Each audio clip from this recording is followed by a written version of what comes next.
Hello, glad you guys to come stop to visit again. Pastor Doug here to share with you another folktale. Hope you're enjoying them as much as I enjoy telling them. It's always hard to tell stories when you don't have an audience around, so I'm glad that you're here with me. This is another Jack tale, and this one is called Jack Joins the Army. Now, a long time ago, whenever Jack was getting to be a little bit bigger, but not big enough to know that he wasn't too big, he was starting to look at the world around him and trying to figure out what he might be one day. Why, he thought about maybe being a farmer like his daddy was, or maybe being an adventurer like his brothers seemed to be turning out to do, or maybe even the next king. He just had no idea what he wanted to do, but his mind was always a-looking and a-probing around trying to figure out what it might be. Well, as his chores were, as you learned before, he had some pretty hard stuff to do.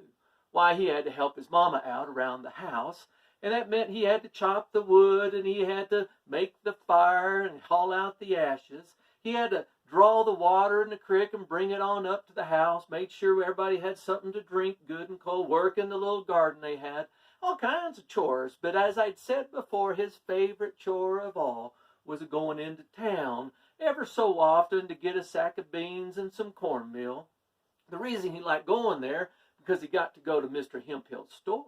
Now, the reason he liked Mr. Hemphill's store wasn't because of all the beautiful toys that had arrived from the East, because they didn't have no money for such things. But he loved going there because sitting on the porch was Mr. Webster. Why, Mr. Webster was always a-sitting there. He had his old corncob pipe in his mouth, a-rocking back and forth, and he was just looking at this checkerboard sitting on this pickle barrel, and you would have think he was ready to make the next move that was going to win the game. The only thing was, he wasn't ever playing with anyone, so Jack knew he couldn't be playing a game because there was no one there to play with. But Jack would sit there and watch him, and it looked like he was ready to choose and go and crown and all the things that you might do, and as he noticed Jack coming up there, why, he'd start telling stories. Jack loved that the most.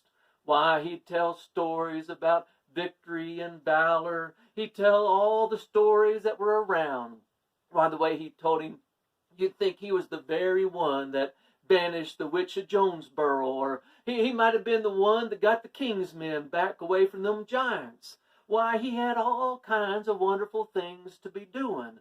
And as he told those stories, Jack's mind got full of all kinds of things that one day he might get to do. Maybe he would be a giant killer, or maybe he would go and rescue someone from the witch. You just never know what's going to happen to a little old boy as he is growing up.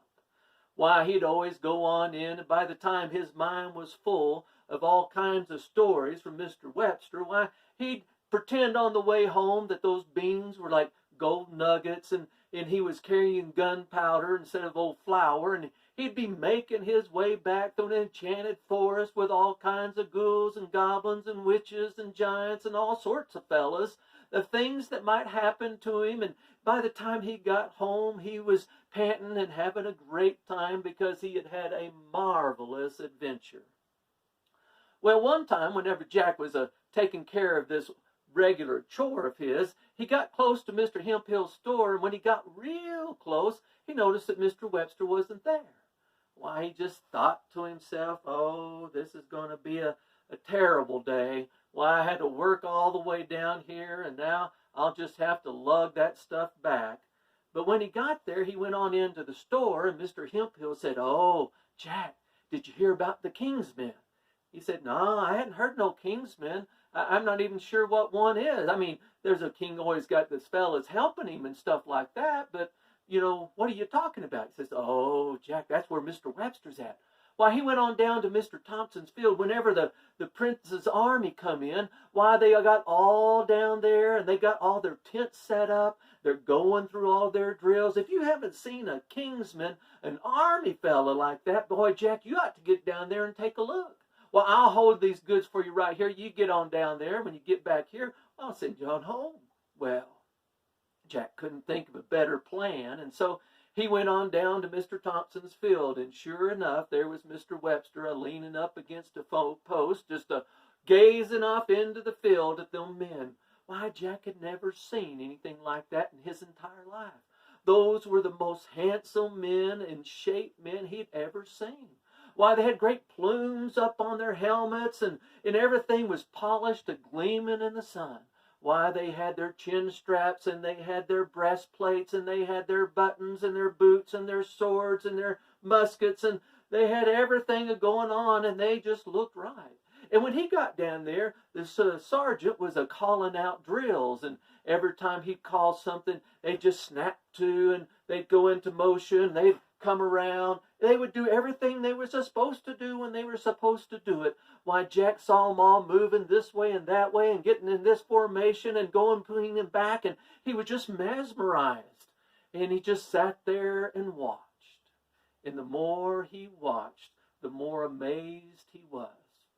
After a while, Mr. Webster says, "Now, Jack, that's the way a man ought to live.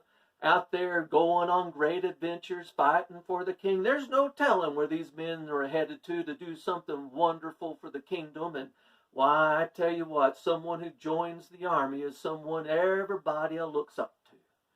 Well, Jack started letting that roll around in his head, and by the time he got to Mr. Hemphill's store and on up to his house way up in the mountains, he had already pretended like he had been a soldier and in battles and all kinds of wonderful adventures. And when he got there and he was telling his mama about all the things that was going on and all he had seen and that wondered about that day, why, his mama just said, "Oh, Jack, why, you're just too little to be going off into the army or something like that. Why, you shouldn't even be thinking of such things. By the way, what would I do around here if you wasn't here?" And Jack started to thinking to himself, "Well, that's probably right, Mama. I'm kind of glad I am here, but boy, maybe one day I might be a soldier. You wouldn't mind if I went down there and watched them again. I'm sure they won't be there for very long. They got to get out to their battle." Well, Jack's mama, being the good woman she was, why, she got up early in the morning and she got some things together and sent Jack on his way and said, "Well, you can go all this whole week if you like. Just go down there and see them men and we'll just watch what they do." And so Jack got down there, and no matter how early he arrived, well, Mr. Webster was already beating him down there. Well, they'd get up there and they'd just sort of lean up against that fence and watch the men drill. And all of a sudden, Jack didn't know what he was doing, but he just started doing what the men were doing out there. Why, whenever the drill sergeant called to attention, Jack found himself going to attention. Whenever he called him to turn, he was turning. Why, everything he was doing exactly like them soldiers. He was accounting out his steps. He was bowing about face. He was going this way and that way. Why, there wasn't nothing that he couldn't do that them soldiers was doing. And let me tell you, them soldiers noticed little old Jack. Now, every now and then, he'd get his feet tumbled up together because he didn't want to be looking down at them while he was marching around. A couple of times, he'd fallen into the fence and knocked things over, and Mr. Webster, why, he didn't even crack a smile. He'd just help little old Jack up and say, "Why, that looked pretty good. Just give it another try. You're going to get there. Why, you're looking just like them soldiers out there. Maybe one day you'll be out there with them boys." Why, day came after day, and Jack got better and better.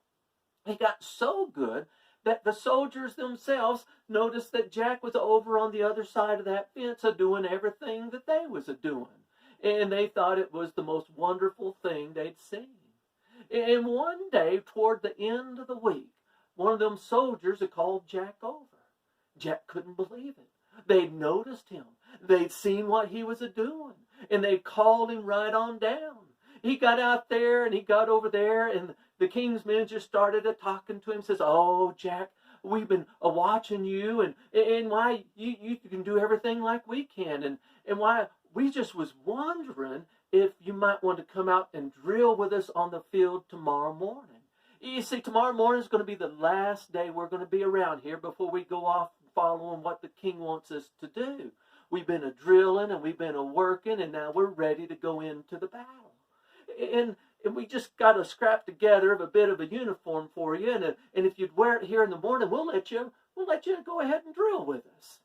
Why, Jack couldn't believe it. He couldn't believe his good fortune. And so he put together that old scrap of a uniform, and he made his way on home that night. He tried to fit it all on when he was telling his brothers Will and Tom and his mama all about getting to march with the soldiers the next day. And he got it on there, and sure enough, the sleeves was a little long, and there was a tatter here and a tear there, and it was way too long because it was built for a man and not a boy.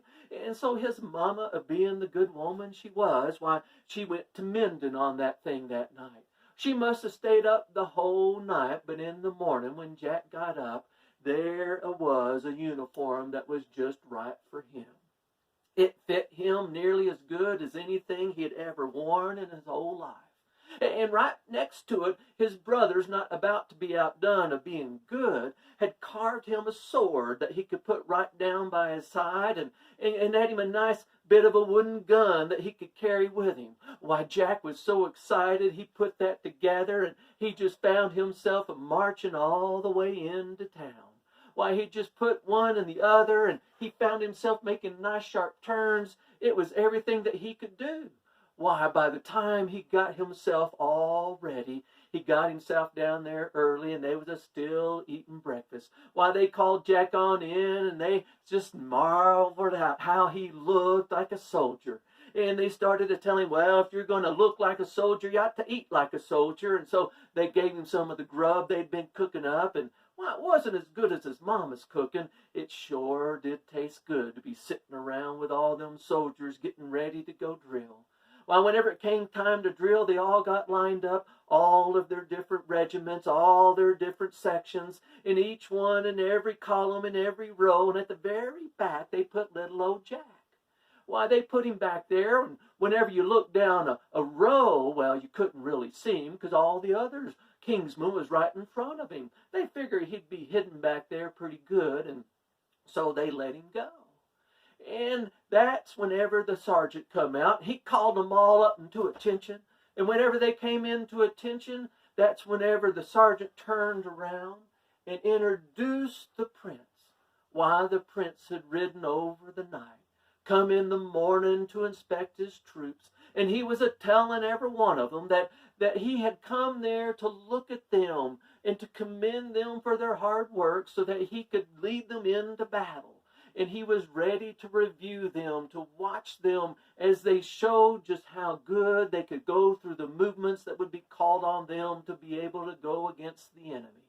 Why, they was excited about it, except for them that knew that little old Jack was back there. Why, they was a little bit nervous of thinking that maybe he might get out of place. They surely didn't want to get in trouble in front of the king's very own son, the prince himself.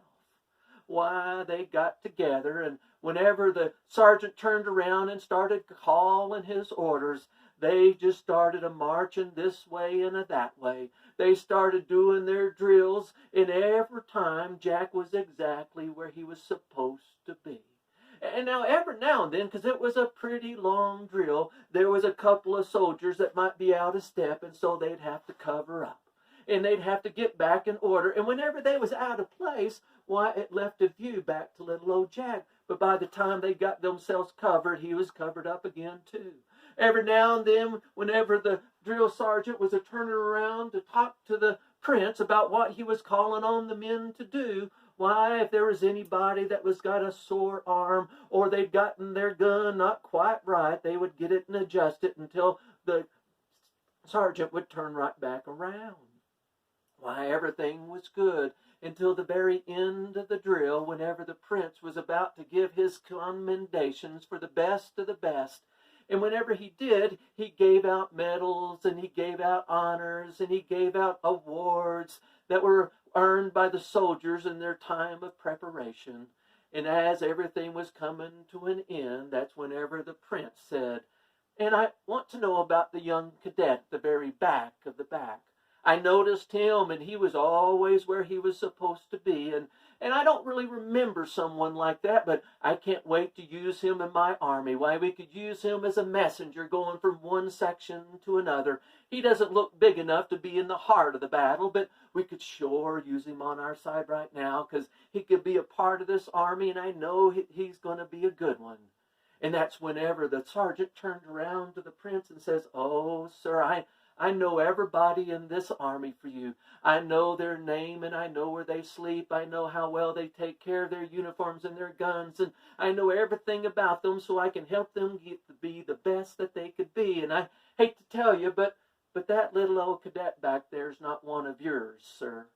You see, there's a little old local boy that's been a-watching, and the boys took a shining eye to him, and they got to liking on him, and then they gave him a uniform so he could drill with them today, and he's just out here for the morning.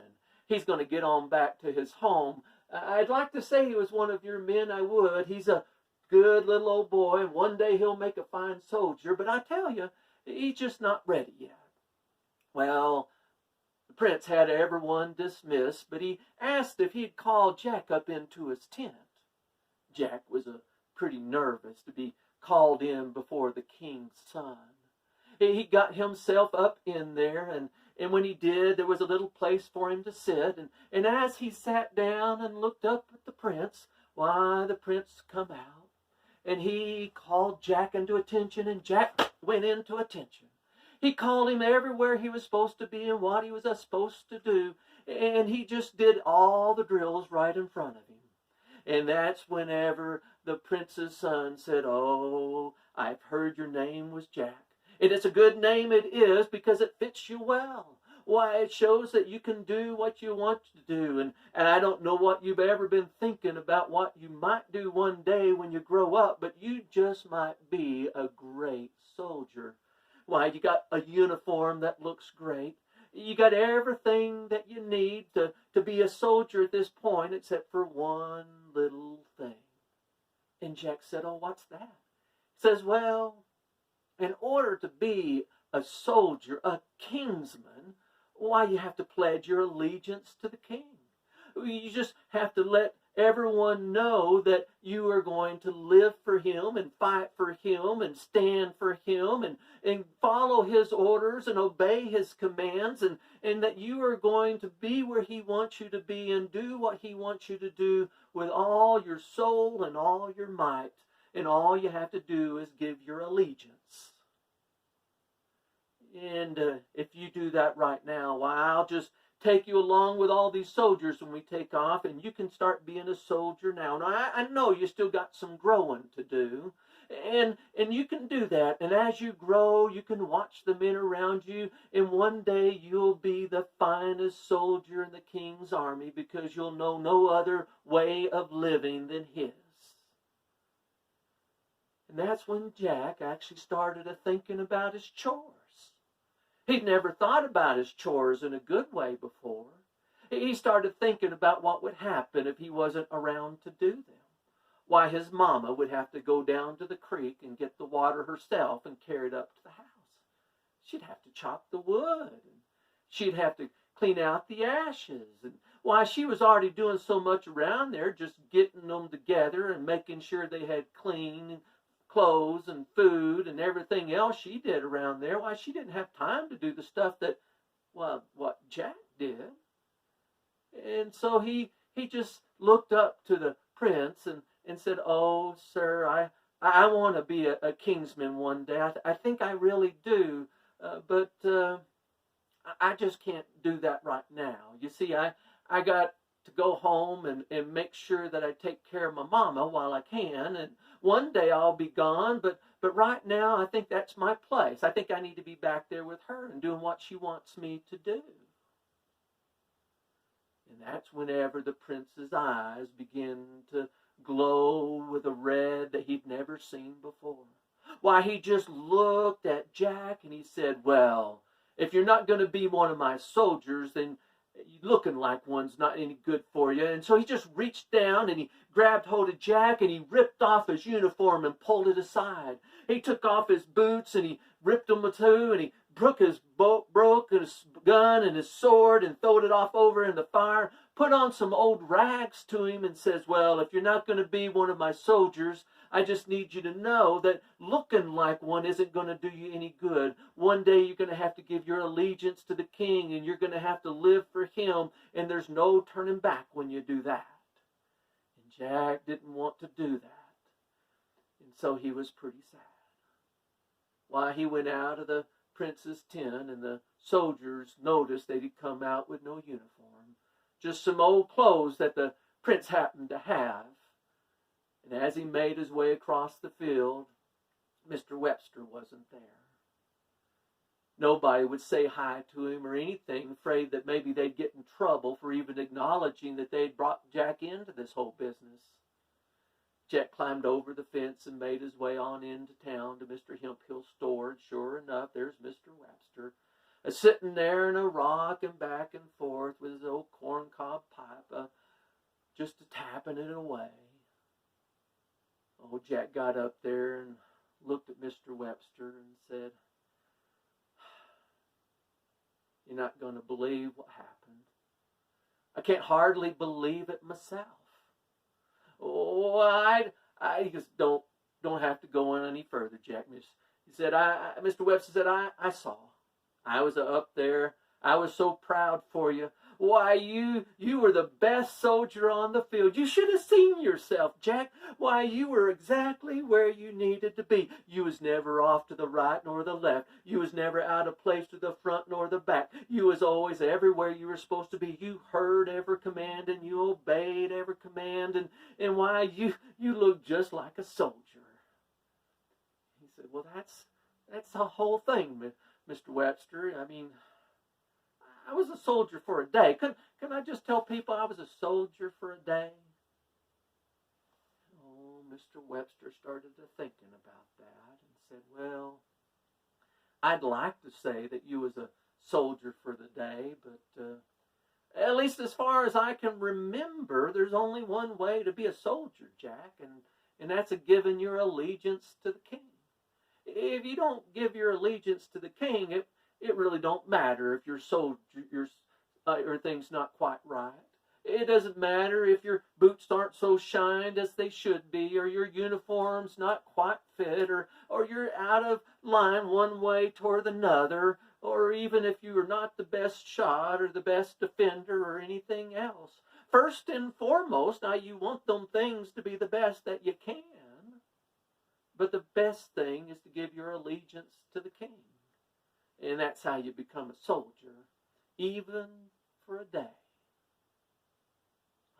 Jack went on home, and when his mama got home, she was so proud of him when he began to tell his story. Why, his brothers Will and Tom, why, they started just imagining how Jack was out there in Mr. Thompson's field, looking like a soldier and doing everything that they was doing. And whenever he got to the sad part of his tale about what the prince had done, they just shook their head and said, "Well, I'm sorry that happened to you, Jack, but it's a good lesson to learn. Everything that we'd heard is true. You just can't be a soldier unless you give your allegiance to the king."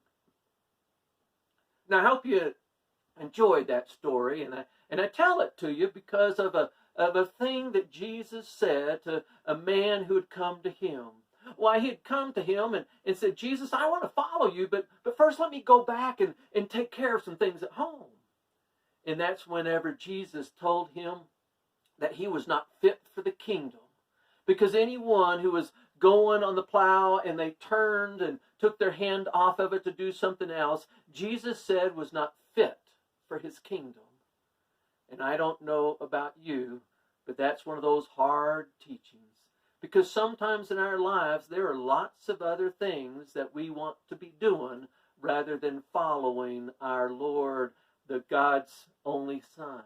And we have to get our minds right so that we can give our allegiance to the King, that we might follow him.